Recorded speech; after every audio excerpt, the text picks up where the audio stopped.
Bonjour à toutes et à tous, bienvenue sur Paris Turf TV, sur l'émission reçue 5 sur 5, l'émission consacrée au quintet. Je suis ici avec Florent Béaz. Bonjour Florent. Bonjour Arsène, bonjour à tous. Et nous allons nous intéresser au grand handicap de la Manche, une belle course disputée sur 3200 mètres. Il faudra avoir de la tenue, une course réservée aux 3 ans et plus. Et ils sont 16 au départ. Signalons un non partant, le numéro 7, Rosalinda, probablement à cause de l'état du terrain. Alors Florent, comment abordez-vous cette épreuve? C'est un beau quintet, un handicap toujours très convoité, le grand handicap de la Manche.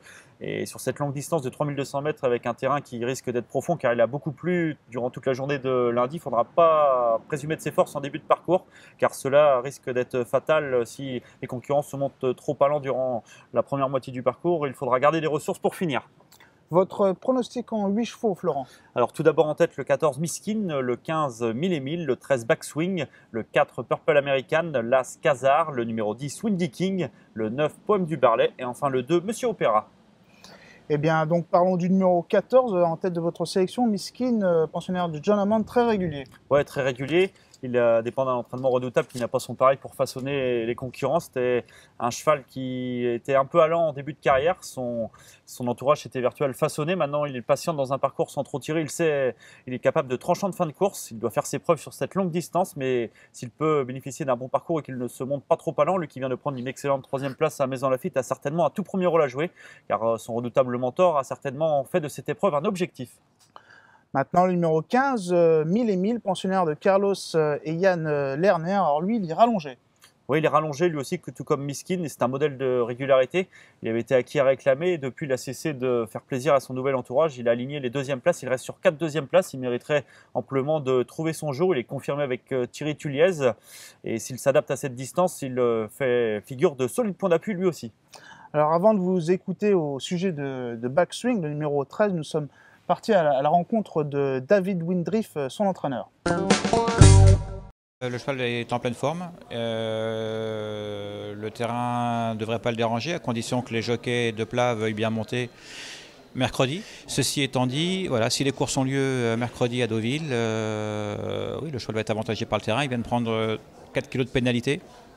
Je pense malgré tout que le handicapeur est resté raisonnable, dans la mesure où c'est un cheval qui a été arrêté très longtemps et sa valeur handicap du début d'année reflétait pas vraiment sa valeur. Il est maintenant pris à son juste poids.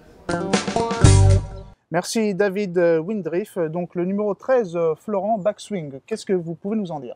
Backswing, c'est un cheval qui a montré des moyens en début de carrière. Il a déjà également prouvé son aptitude aux pistes profondes. Il a ensuite connu une longue interruption de carrière, mais cette année, il a réalisé un très bon début de saison, s'illustrant notamment dans les courses de gentleman associées au fils de David Windriff, mais également avec le concours de Flavien Prat avec lequel il s'entend très bien. Il a ensuite connu un break de 2 mois à la fin mai. Il n'a pas manqué sa rentrée, c'était sur la PSF de Deauville sur la longue distance de 3400 mètres. Ce jour-là, il a été patiemment monté par Flavien Prat, qui, je vous le répète, s'entend très bien avec lui. Il est venu mettre tout le monde d'accord dans les 100 derniers mètres au prix d'un très bon coup de rein final. Il va être aussi bien, sinon mieux, sur le gazon. Et malgré un poids revu à la hausse, ce concurrent en pleine possession de ses moyens est un lauréat en puissance. Lui aussi, sa place est à l'arrivée. D'accord, très bien. Le numéro 4, Purple American, Élie Lelouch, Anthony Crastus. Bon, c'est un cheval qui avait besoin de courir, il a 2 parcours dans les jambes. Ouais, il avait montré des moyens la saison dernière où il avait le port des œillères lui avait été bénéfique. Il s'était imposé 2 fois à la fin de l'été. Son poids avait logiquement été revu à la hausse par la suite. Il a connu un break de plusieurs mois. Et on peut penser que son entourage a visé cette épreuve. Il a désormais 2 parcours dans les jambes. En dernier lieu, il a affiché les progrès. Il a conclu correctement, certes en léger retrait des premiers, mais c'était pas mal. Il était baissé d'1 kilo sur l'échelle des poids. Et je pense vraiment que cette épreuve a été visée par son mentor. Il devrait se plaire sur ce terrain profond. L'associé Anthony Crastus, lui aussi, est un candidat sérieux aux premières places. Très bien. Le numéro 9, Poème du Berlay, pensionnaire de Didier Prodhomme, redoutable.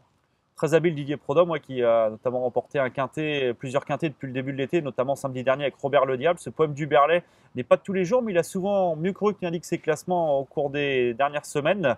Il va être avantagé par l'état du terrain assoupli. Il s'entend bien avec Polyd Prodhomme. Sa marge de manœuvre est plutôt réduite pour la victoire, mais je pense que c'est un candidat à prendre au sérieux pour les places.